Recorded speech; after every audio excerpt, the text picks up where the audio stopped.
Hi, in this video, I'll show you how to get proof of payments from the Capitec application.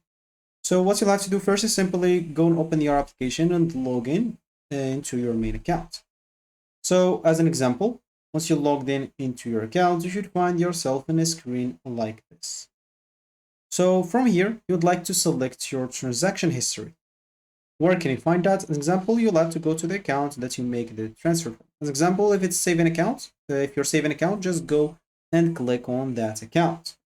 So once you go and click on that, you should find all the transactions that you made right there.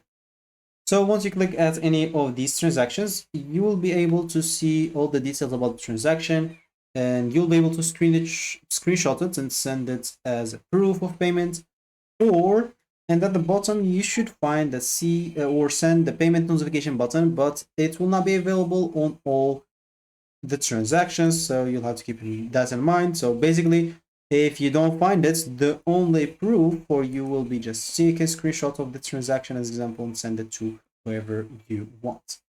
So you'll have to keep in mind that you'll find here only completed transactions, so not something that you didn't complete. So if you transit money to another person, you will find it. Of course, you'll have to choose the same account that you transit money from. If you choose another account, you may not find it, so you'll have to look for the other account. For example, if you have it on saving account and you send it from another account, you'll not find it here. So yeah, I guess that should be it for me in this video. Thank you for watching and goodbye.